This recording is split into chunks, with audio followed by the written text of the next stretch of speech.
कर्ण कीर्ति, good afternoon. एक बार फिर स्वागत है आपका चैनल पे। और जहां तक आज तो देश में बिल्कुल एक बड़ा रेलिवेंट सा टॉपिक चल रहा है रेसलर्स की प्रोटेस्ट का। शुरू में तो ऐसा लग रहा था कि ये कोई माइनर इशू है, मगर जैसे जैसे पॉलिटिशियन सब सामने आ रहे हैं और जैसे जैसे पूरी वहाँ पे तैयारी चल रही है, तो उसमें ऐसा लगता है मुझे कि ये एक मेजर इशू होने जा रहा है। तो पहले तो मैं एक केवियट डाल देता हूँ हम दोनों की तरफ से कि as far as the molestation या लेडीज़ के हरासमेंट का इशू है, इसमें हम दोनों एक साथ हैं। और वो साथ क्या है हमारा, कि अगर कोई भी इस तरह का केस है जो गिल्टी है, उसको लॉफुल प्रोसीजर के थ्रू पनिश करना चाहिए, है ना। अगर किसी ने प्लेयर्स का हैरेसमेंट किया है या मोलेस्टेशन का कोई चार्ज है, उसको आप लीगली प्रोसिक्यूट करो और उसको पनिशमेंट दो। इस बारे में कोई भी डिफरेंस ऑफ ओपिनियन किन्हीं भी समझदार आदमियों के बीच में नहीं हो सकता। तो लेकिन साथ में एक बात और भी है, जितने सारे इश्यूज इसके साथ एसोसिएट हो रहे हैं, उसमें सबसे पहले तो मैं आपसे ये जानना चाहूँगा कि आफ्टर ऑल ओवरऑल इशू क्या है, जो आप मेरे को एक नट सेल में ब्रीफ कर दें, और उसके बाद फिर मैं आपको ट्विटर पे और सोशल मीडिया पे जो आ रहे हैं क्वेश्चंस, एक एक करके फिर मैं आपसे पूछता जाऊंगा। सर, अगर आप देखा जाए तो ऑलमोस्ट हर एक स्पोर्ट में कुछ खिलाड़ी जो अच्छा करने लगते हैं वो सुपरस्टार बन जाते हैं, और जब वो सुपरस्टार बन जाते हैं तो वो ये कोशिश करते हैं, उनकी ये सोच हो जाती है कि जो वो फेडरेशन है या जो भी बीसीसीआई है क्रिकेट के केस में, कि वो उनके हिसाब से चले। तो ये कुछ मामला मेरे को कुछ हद तक वैसा ही लग रहा है कि ये जो पहलवान हैं ये सोचते हैं और ये चाहते हैं कि हर एक बात वो हो जो कि ये कहें। अब छोटी सी बात तो इतनी ही है, अगर आप डिटेल में जाना चाहें तो मैं इसकी शुरुआत करता हूं कि अगर आप देखो तो इसकी शुरुआत हुई 2020 के टोक्यो ओलंपिक्स में से। वहां पर क्या हुआ कि जो विनेश फोगाट थी, वो एक मेडल की बड़ी नंबर 1 उम्मीदवार मानी जा रही थी, बिकॉज उस समय वो वर्ल्ड नंबर 1 थी जी। लेकिन उन्होंने क्या किया कि वो जिस समय ये ट्रेनिंग हो रही थी, वो ट्रेनिंग भारतीय टीम के साथ नहीं रुकी, वो एक अलग होटल में जाकर रुकी, और उन्होंने भारत की टीम का जो ऑफिशियल लोगो था स्पॉन्सर का, वो भी नहीं पहना, और वो हार गई। वो तो खैर अलग कहानी है। उसके बाद WFI ने उनको टेम्परेली सस्पेंड कर दिया और उनसे जवाब मांगा कि भाई आप क्यों नहीं रुके। तो ये लड़ाई वहां से शुरू हुई है। दूसरा जो इसके इश्यूज है कि जो ब्रजभूषण सिंह है, मैं पहले क्लैरिफाई करना चाहता हूं कि मैं किसी भी तरीके से ब्रजभूषण सिंह के सपोर्ट में नहीं हूं। ब्रजभूषण सिंह के अगेंस्ट बहुत सारे क्रिमिनल केसेस हैं, और मेरा यह मानना है कि इस तरह के व्यक्ति को किसी भी स्पोर्टिंग फेडरेशन का चीफ नहीं होना चाहिए जी। लेकिन ये चीफ 2012 से बने हुए हैं, मोदी सरकार के आने से पहले जी। वो 5 बार के MP हैं, और जो ये जिसके वो चीफ हैं, इसको हटाने में सरकार का कोई भी रोल नहीं है। सरकार इनको हटा नहीं सकती, ना इनको लगा सकती, बिकॉज ये इंडिपेंडेंट बॉडी है जो कि ओलंपिक चार्टर के अंतर्गत आता है। ओके। तो पहला पॉइंट तो ब्रजभूषण सिंह के सपोर्ट में मैं बिल्कुल भी नहीं जी। लेकिन आज से 3-4 महीने पहले करीब जनवरी में रेसलर्स ने एक प्रोटेस्ट शुरू की, और उसमें उनकी यही मांगे थी कि कुछ सेक्सुअल हैरेसमेंट की बात वो कर रहे थे जी। उसके ऊपर सरकार ने पहला काम तो ये किया कि जो ब्रजभूषण सिंह है उनको WFI से टोटली साइडलाइन कर दिया कुछ दिनों के लिए, कि भाई जब तक ये कमेटी अपनी रिपोर्ट नहीं दे जाती, आप WFI में कोई भी रोल प्ले नहीं करेंगे। पहली बात उन्होंने ये की सरकार ने। दूसरा, उन्होंने 5 सदस्यीय एक कमेटी बनाई जो कि इनकी जो भी इनके एलिगेशन थे उनकी जांच के लिए जी। तो जो ये पहलवान जो कि ये प्रोटेस्ट कर रहे थे, इनके कहने पर एक छठा सदस्य उसमें ऐड किया गया, जो कि बबीता फोगाट, जो कि एक भारत की महिला पहलवान है, और जो विनेश फोगाट है उनकी कजिन भी, उनको भी ऐड किया गया। तो अगर आप देखो तो जो 6 सदस्यीय कमेटी थी, इसकी हेड बनाई गई थी एक ओलंपिक मेडिकल विनर जो है मैरी कॉम, इसमें एक योगेश्वर दत्त पहलवान थे, एक बबीता फोगाट थी, और एक बैडमिंटन की प्लेयर है वो थी। 4 इसमें महिला थी, 6 में से 4 ही इसमें प्लेयर्स थे, और एक जो इसकी हेड थी वो एक महिला प्लेयर थी। ओके। जब इन्होंने जांच शुरू की तो ये पहलवान जो है जैसा अभी तक उस रिपोर्ट बाहर नहीं आई है, बट जो सुनने में आया है किसी भी एलिगेशन को सही नहीं साबित कर पाया। ओके। और वो उन्होंने 5 अप्रैल को उस कमेटी ने अपनी रिपोर्ट स्पोर्ट्स मिनिस्ट्री को दी। अब जब इन पहलवानों को पता लगा कि उसमें इनका कोई भी अपना एलिगेशन प्रूव नहीं कर पाए हैं, 7 मई को WFI के अगले इलेक्शंस होने वाले थे। ओके। और पिछले इलेक्शन को अगर आपको याद हो तो ब्रजभूषण सिंह जो है वो दीपेंद्र हुडा को हरा के जीते थे, जो कि हरियाणा के जो एक्स CM है उनके बेटे हैं और कांग्रेस के राज्यसभा सदस्य भी हैं। ओके। तो बहुत ही कन्वोल्यूटेड है। अभी क्योंकि 7 मई के चुनाव होने वाले हैं, इसलिए ये प्रोटेस्ट को दोबारा किया गया। कुछ बातें मैं हाईलाइट करना चाहता हूं कि जिस समय पहला प्रोटेस्ट हुआ था उस समय जो विनेश फोगाट और साक्षी मलिक हैं, इनका यह बयान था कि सेक्सुअल जो हैरेसमेंट या मोलेस्टेशन हुआ है वो हमारे साथ नहीं हुआ, कुछ और पहलवानों के साथ हुआ है। जब ये पहलवान बाकी पहलवानों ने अपनी इस बात को नहीं बताया कमेटी के सामने, तो इन्होंने एक एफिडेविट दिया कि जी हमारे साथ सेक्सुअल मोलेस्टेशन हुआ, खुद अपने लिए उन्होंने ऐड किया लेटर ऑन, आफ्टर थॉट के तौर पे। ओके। ओके। और नया जो प्रोटेस्ट हो रहा है इसमें एक 18 साल से कम उम्र की एक लड़की का नाम भी ऐड किया गया है कि उसने जो है उसको भी सेक्सुअल मोलेस्ट किया गया। ओके।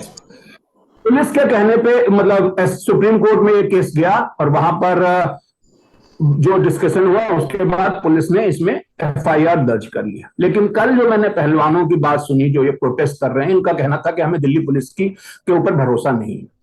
अगर इनको दिल्ली पुलिस के ऊपर भरोसा नहीं है, जो कमेटी बनी उसके ऊपर भरोसा नहीं है, तो फिर इस जांच का नतीजा आज ही पता है कि अगर उनके फेवर में नहीं आएगा तो बोलेंगे जी हमें तो भरोसा था ही नहीं।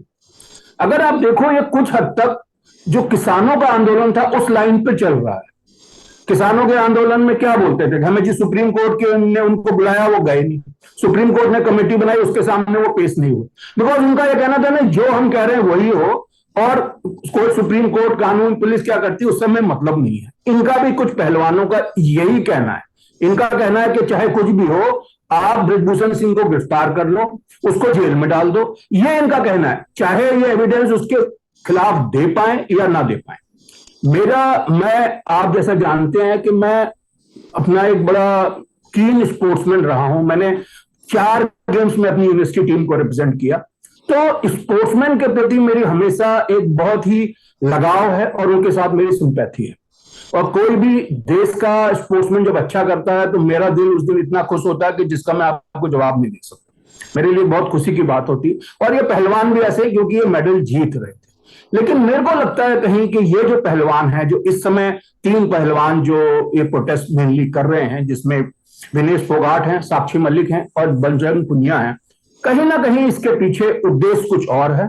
उद्देश्य इसका राजनीतिक है और इसका WFI के इलेक्शन के साथ ही साथ इसका असर जो डालने की कोशिश हो रही है वो हरियाणा के चुनावों में भी हो रही है कि हरियाणा के चुनाव जो शायद अगले साल ड्यू होंगे उस पर भी असर डालने की कोशिश हो रही है। इसको ये कोशिश करके प्रोजेक्ट किया जा रहा है कि हरियाणा के जाटों के साथ भेदभाव किया जा रहा है। ये कुछ इस तरीके का किया जा रहा है। और उसकी एक वजह यह भी है कि हरियाणा में कि जो अभी चीफ मिनिस्टर खट्टर हैं वो नॉन जाट है, तो वो भी एक मतलब अगर आप देखो तो बड़ा लॉन्ग ड्रॉन आउट एक एम लगता है इस प्रोटेस्ट। कनिष्ठ कीर्ति, देखो मैं तो मेरठ से हूँ, आपको पता है ये बात, और आप भी वेस्टर्न यूपी से ही हो। हम लोगों ने, मेरा तो खुद का जो गांव है वो जाटों का गांव है, तो जाट्स को हम बहुत अच्छी तरह जानते हैं, हमारे दोस्त भी हैं। एक बहादुर कौम है, मतलब इसमें कोई शक नहीं है, बहुत कॉम्प्लिकेटेड लोग वो नहीं होते। अच्छा, और जाटों में भी जो ये जो पहलवान होते हैं, पहलवान जो ब्रीड है, मुझे ही मालूम है, आपको भी मालूम है, पहलवान सिंपलटन होते हैं। Let us B very very clear about it. वो ठीक है, आजकल रेसलिंग बड़ी कॉम्प्लिकेटेड होगी, कॉम्प्लेक्स होगी, टेक्निकलिटीज उसमें बहुत ज़्यादा आ गई, बट एज ए ब्रीड आप देखो तो पहलवान बड़े सिंपलटन से लोग होते हैं। अब जब वो CPI-M की वो वृंदा कारंथ कल परसों वहाँ पहुँची तो बजरंग पूनिया ने शायद उनसे कहा कि आप कृपया करके हमें माफ़ करें, हमारा ये जो प्लेटफॉर्म है ये बेसिकली एक नॉन पॉलिटिकल प्लेटफॉर्म है। तो उसके बाद वो चली गई, at least she was not seen. लेकिन उसके बाद क्या हो रहा है वहाँ पे, अभी आप देखिए वो सब लोग, और ट्विटर पे मैं देख रहा हूँ, शाहीन बाग 2 वहाँ पे पप्पू यादव, यस, और सत्यपाल मलिक और दुनिया भर के ऐसे पॉलिटिशियंस वहां पे ऑलरेडी लाइन लगा के खड़े हैं। प्रियंका गांधी भी वहां पे पहुंची हुई है।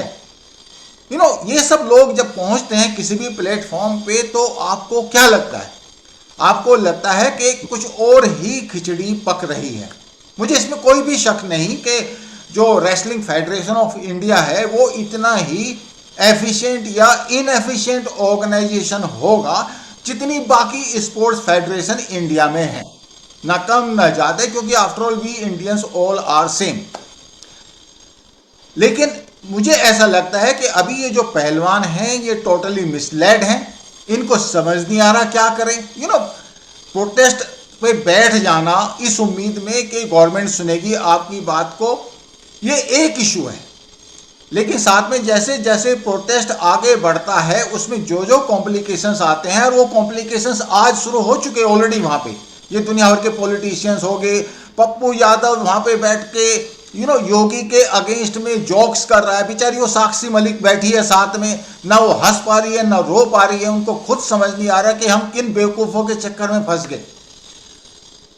दैट थिंग अपार्ट, आपको क्या लगता है, क्या ऐसी पॉसिबिलिटी है कि ये शाहीन बाग जैसा एक आंदोलन, बाय द वे ट्विटर पे ऑलरेडी ट्रेंड कर रहा है कि ये शाहीन बाग बनने जा रहा है। वहाँ पे चाय वाय के अरेंजमेंट हो चुके, those arrangements are already there.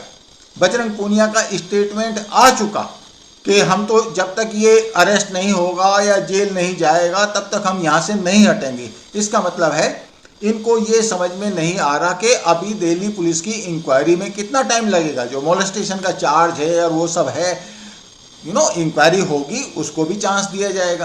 तो आपको क्या लगता है, ये कंट्री को एक दूसरा शाहीन बाग बनाने का प्लान कर रहे हैं ये? What exactly is the thing? Who is finances have already started coming? Twitter पर लोग कह रहे हैं कि इनके पास तो ऑलरेडी फाइनेंसेज है। आई एम वेरी श्योर कि पहलवानों का इन सब चीज़ों से कोई मतलब नहीं। बट साथ में मुझे ये भी बिल्कुल क्लियर है कि ये बेचारे तो फंस गए, मिसलेड हो गए, और अब इनको समझ नहीं आ रहा कि हम क्या करें। जब पहली बार प्रोटेस्ट हुआ था जनवरी में, तब इन रेसलर्स का ये कहना था कि ये किसी भी राजनीतिक नेता को अपने मंच का इस्तेमाल नहीं करने देंगे, और इन्होंने उस दौरान किसी भी राजनीतिक नेता को अपने मंच के ऊपर नहीं आने दिया। लेकिन इस बार जब सेकेंड टाइम ये शुरू हुआ है तो उन्होंने खुल के बोला है कि हम राजनीतिक नेताओं का स्वागत करते हैं। और जैसा कि आपने बोला, पप्पू यादव, प्रियंका गांधी जा चुकी हैं। आज मैंने सुना, पढ़ा कहीं पर कि आज केजरीवाल जाने वाले हैं। और हरियाणा कांग्रेस का तो पूरा इसको सपोर्ट है ही। मैंने एक न्यूज ये भी पढ़ी कि 5 लाख रुपए के मैट्रेस खरीदे गए हैं पहलवानों के लिए, वहां के लिए।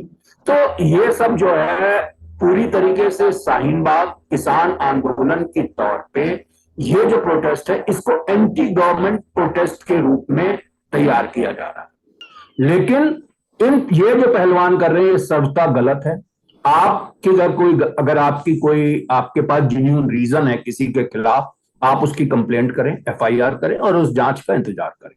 वो जांच का जब रिपोर्ट आए, क्योंकि ये मामला ऑलरेडी सुप्रीम कोर्ट में है, तो ऐसा नहीं है कि वो जांच की रिपोर्ट आने से कुछ बात खत्म हो जाएगी। वो अगर इनको नहीं लगता कि भाई हम सेटिस्फाइड नहीं है, ये सुप्रीम कोर्ट को अप्रोच कर सकते हैं।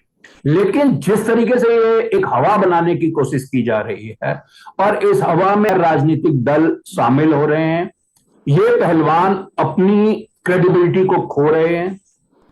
और मेरे को नहीं लगता कि इस समय इन पहलवानों में ये है कि हम अच्छा प्रदर्शन करें। अगर जो स्पोर्ट्समैन होता है, जिस दिन वो पॉलिटिक्स में पड़ जाता है, उसका फोकस जो है वो स्पोर्ट्स से हट जाता है। वो फोकस फिर वो कभी भी वो स्पोर्ट्स पर्सन अच्छा परफॉर्म नहीं कर पाता। तो साक्षी मलिक का in any case career is more less over, और फोगाट सिस्टर्स ने कंट्री के लिए बहुत कुछ किया है।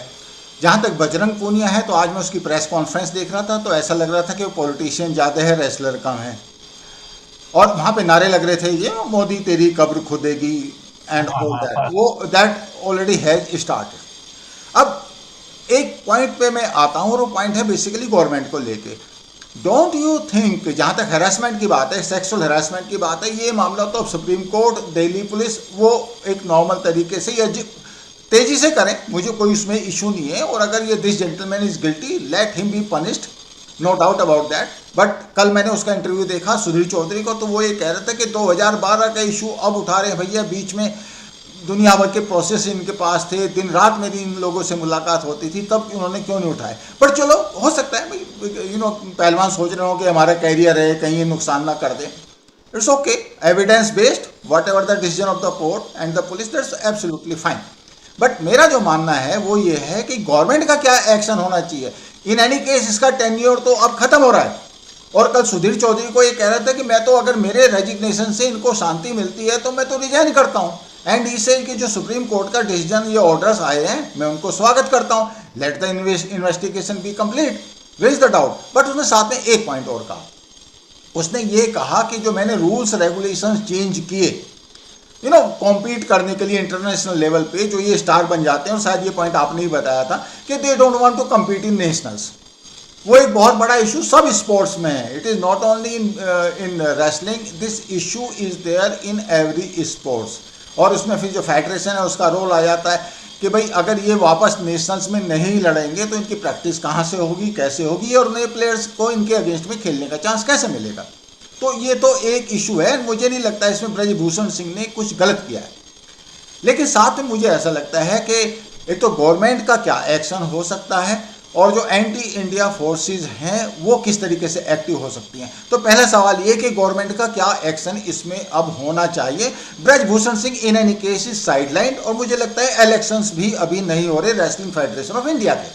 Over to you sir. इसमें गवर्नमेंट का कोई बहुत बड़ा रोल नहीं है, बिकॉज पुलिस के पास एफआईआर दर्ज है, पुलिस इन्वेस्टिगेट करेगी, मामला सुप्रीम कोर्ट तक पहुंचा हुआ है तो सुप्रीम कोर्ट उस रिपोर्ट को जरूर चेक करेगी कि भाई क्या हुआ। जो ये फेडरेशन है, इसके प्रेसिडेंट या चीफ को बनाना गवर्नमेंट के हाथ में नहीं है। ना तो गवर्नमेंट हटा सकती है, ना गवर्नमेंट इनको बना सकती है।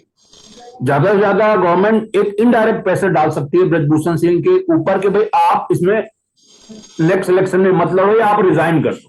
वो ऑलरेडी साइडलाइन हो रखे हैं। एक दूसरी कमेटी बनाई गई है जो कि चुनाव को देख रही थी, या जो अब डब्ल्यूएफआई के कामों को देख रही है। तो जब मेरे को नहीं लगता कि इसमें कोई भी गवर्नमेंट का रोल है। मेरा ये कहना है कि जो भी ये एंटी इंडिया फोर्सेस हैं, ये ऐसे लोगों को सामने लाते हैं जिससे कि पब्लिक सिंपैथी रखती है। जैसे कि पहले इन्होंने किसान को लेके आए। भारत की ज्यादातर जितनी भी लोग हैं उनके किसानों के साथ एक सिंपैथी है। अब ये एक स्पोर्ट्स पर्सन को लेके आए। अगेन जितने भी लोग हैं वो स्पोर्ट्स पर्सन को एक बड़े रिस्पेक्ट की नजर से देखते हैं, बिकॉज वो मेहनत से अपनी मेहनत करके अपना नाम ऊपर करते हैं और देश का नाम ऊपर करते हैं। लेकिन जब कोई स्पोर्ट्स पर्सन बड़ा बन जाता है और अगर वो फेडरेशन या वो कॉर्पोरेशन उसको कंट्रोल नहीं करेगा तो ये उस खेल के लिए बहुत बड़ा नुकसानदायक चीज है। अगर वो ब्रजभूषण सिंह कहते हैं कि भाई इन पहलवानों को नेशनल कैंप में आना चाहिए, तो क्या गलत है? इन पहलवानों को देख के ही तो भाई दूसरे पहलवान सीखेंगे। जब वो इनसे फाइट करेंगे, जो इनमें अच्छाई है, जो युवा पहलवान है, वो कैसे आगे आएंगे? दूसरी बात, जो युवा पहलवान हो इनके बीच में कौन अच्छा पहलवान है वो भी पता लगेगा, तभी तो उसका सिलेक्शन किया जा सकेगा भारत की टीम के लिए। आप देखें क्रिकेट में जब कैंप बनता है, कोई क्या ऐसा है कि क्या विराट कोहली को उससे छूट मिल जाती? बिल्कुल नहीं मिलती। विराट कोहली भी उस कैंप में शामिल होते हैं। भाई ये चीज तो सभी को करना पड़ेगा, नहीं तो पता कैसे लगेगा? तो इसमें कोई ऐसा गलत काम नहीं हुआ है। जो ये सेक्सुअल मोलेस्टेशन का एक इश्यू बनाया हुआ है, if they are able to prove that, definitely action should be taken whatever law permits against Brij Bhushan Singh. But if it is not proven, then action should be taken against these three wrestlers for making this such hue and cry over an issue which could have been sorted out by simply logging an FIR in a police station. Okay, point taken. But मैं जो एक simple सा point, कोई भी sportsman ये point समझेगा कि अभी जो सिस्टम इनके यहाँ पहले था, वो सिस्टम ये था कि सपोज कोई इंटरनेशनल लेवल पे एक मेडल लेके आ गया, तो उसके अगेंस्ट में इंटरनेशनल स्पोर्ट के लिए दोबारा कौन compete करेगा? तो ये जो नेशनल प्लेयर्स हैं, जो नेशनल लेवल पे खेल रहे हैं, ये आपस में एक दूसरे के साथ रेसलिंग करेंगे। 6-7 राउंड भी हो सकते हैं, उसमें जो विनर होगा वो उसके साथ भिड़ेगा। अब कल भी ब्रजभूषण सिंह ये पॉइंट कह रहा था, और ये पॉइंट बहुत ही अंडरस्टूड है जो भी थोड़ा बहुत रेसलिंग को समझता है, क्योंकि जो चैलेंजर होगा वो 7 कुश्ती लड़ेगा। और अब 7 कुश्ती का मतलब आप समझ सकते हो क्या होता है। अब उसके बाद वो जो ऑलरेडी इंटरनेशनल स्टार है उससे उसकी कुश्ती होगी। तो that gentleman is going to be fresh, और ये तो 7 से लड़ेगा, तो ऑब्वियसली ये एक अनइक्वल सी बैटल हो जाने वाली है। तो ये तो मेरा एक इशू है, और ये सब गेम्स में होता है, सब जगह इश्यूज आते हैं। अभी जो दूसरा जो मेरा पॉइंट है, जो मैं देखता हूं अभी ट्विटर पे भी देख रहा हूं, बाकी जगह देख रहा हूं, अभी जैसे जैसे लोग एक्टिव हो रहे हैं, स्वरा भास्कर आ गई, जो एंटी इंडिया जितने भी लोग ट्विटर पे एक्टिव होते थे वो किसी न किसी फॉर्म में आ चुके। मोदी तेरी कब्र खुदेगी, उधर साक्षी मलिक बेचारी रो रही है। नेशनल लेवल पर अगर आप देखो ना, लेडीज के साथ सिंपैथी होनी बहुत ही स्वाभाविक है, और वो भी प्लेयर और वो भी wrestler, that sort of situation is there. लेकिन एक इसमें जो सबसे बड़ा पॉइंट आ जाता है, वो पॉइंट आ जाता है कि क्या ये एफर्ट है हमारी सोसाइटी को डिवाइड करने का? क्योंकि ट्विटर पे ये भी है कि ये तो Jat versus rest of the अक्षत्रिय हो गया और ये सब हो गया। डोंट यू थिंक ये कितना अनफॉर्चुनेट है कि आप हिंदू सोसाइटी को, या Hindu means anybody who is Indian, that is Hindu as far as I am concerned, उस सोसाइटी को आप डिवाइड करने की कोशिश कर रहे हैं। और इसमें ऑब्वियसली अब ये वहाँ पे बैठेंगे धरने पे, आप देखोगे कि अजीत अंजुम जैसे पत्रकार, बाकी पत्रकार जो कोई ऑब्वियसली कुछ मोदी सपोर्टर भी होंगे, उनके अगेंस्ट में भी नारे वहाँ लगने शुरू होंगे। तो ओवरऑल आपको क्या लगता है, ये मतलब कब तक चलेगा ये, और शाहीन बाग बनेगा कि नहीं? And this of course is going to be my last question to you. Sir, ये एक पक्का एक अटेम्प्ट है anti Modi anti BJP votes को इकट्ठा करने का, और इसमें इनको बांटने का प्रयास तो है ही है। जाट वर्सेस नॉन जाट करने की कोशिश हो रही है, हरियाणा के जाट वर्सेस यूपी के जाट करने की कोशिश हो रही है। सर, जितने भी भारत के राजनीतिक दल हैं, अगर आप देखो तो एक तो वो मुस्लिम्स को अपना वोट बैंक मानते हैं, बीजेपी को छोड़कर। जो भी कांग्रेस आप देख लो, आप सपा देख लो, आप बसपा देख लो, सभी ये मुस्लिम्स को अपना वोट बैंक मानते हैं, बिकॉज मुस्लिम्स जो है बीजेपी को वोट बहुत ही कम संख्या में देते हैं। इनकी अगली जो कोशिश होती है वो होती है हिंदुओं को किस तरह से बांटा जाए। वो हिंदुओं को जाति के नाम पर बांटने की कोशिश करते हैं। अगर आप देखें तो बिहार में क्या हो रहा है कि एक जातिगत जनगणना कराई जा रही है। उद्देश्य क्या है कि मतलब उन जात के, सपोज करो कि किसी जात का मान लो परसेंटेज आ जाएगा 50%, तो बोलेंगे जी इनको 50% रिजर्वेशन दो। सुप्रीम कोर्ट ने 50% टोटल रिजर्वेशन के ऊपर एक लिमिट लगा रखी है। तो जो जातिगत जनगणना की जा रही है, इसका उद्देश्य कुछ और है। इसका उद्देश्य भी यही है कि कैसे हिंदुओं को आपस में बांटा जाए, जिससे कि बीजेपी की ना जीत पाए। सीधी सीधी बात ये है, और यही इस मुद्दे में किया जा रहा है। इनका उद्देश्य सिर्फ और सिर्फ राजनीतिक है, और रेसलिंग फेडरेशन ऑफ इंडिया के ऊपर अपना कब्जा करना है, और इसका कोई उद्देश्य नहीं है। देखो, एक चीज तो बिल्कुल क्लियर है, और इसीलिए मैंने कैविएट लिया शुरू से ही कि जहां तक ये सेक्सुअल मोलेस्टेशन के चार्जेस हैं, they must be investigated thoroughly. और हम दोनों इस बात पे एग्री करते हैं कि अगर कोई भी गिल्टी निकलता है तो that gentleman must be punished severely. मतलब उसका तो फिर गवर्नमेंट को एग्जाम्पल बना देना चाहिए, इसमें मुझे कोई भी शक नहीं है। और बाकी जहाँ तक ये फेडरेशन की बात है और जो पॉलिटिक्स की बात है, मेरे ख्याल से तो जो रेसलर्स हैं इनको खुद ही इतनी अकल आनी चाहिए कि अगर इसको ये पॉलिटिकल प्लेटफॉर्म बनाएंगे या बनने देंगे तो उस हालत में कंट्री के लिए अच्छा नहीं होगा, उनकी खुद की रेपुटेशन के लिए अच्छा नहीं होगा, और रेसलिंग में इंडिया जो इतना अच्छा कर रहा है उसके लिए भी अच्छा नहीं होगा। और जहाँ तक हमारे रेसलर्स की बात है, we have got all respect for them. जहाँ तक जाटों की बात है तो ठीक है भाई, हम लोग तो उसी एरिया से आते हैं, तो we are fond of Jats and brave people, brave wrestlers, all support to them, but in a proper logical way. I think with that note, Colonel Kirti Sharma, if you have got any other point, otherwise we will close. मैं एक point add करना चाहूंगा sir. Sir, अगर आप देखो, मोदी ने जितने भी स्पोर्ट्स पर्सन हैं इनको जितना रिस्पेक्ट दिया है आज तक भारत के किसी भी प्रधानमंत्री ने कभी नहीं दिया। अगर आप देखो, जब ये मेजर इवेंट्स के लिए जाते हैं उनको मोदी होस्ट करते हैं, जब वहां पर मेडल जीतते हैं उनसे पर्सनली टेलीफोन पे बात करते हैं, नहीं जीतते हैं तो उनको कंसोलेशन देते हैं पर्सनली बात करके, जब वो जीत के वापस आते हैं उनको फिर रिस्पेक्ट देते हैं।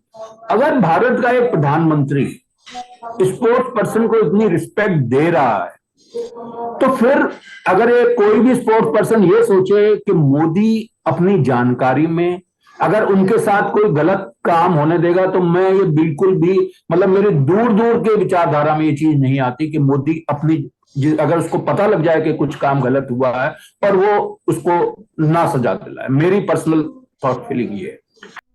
तो what are the conclusions we have drawn?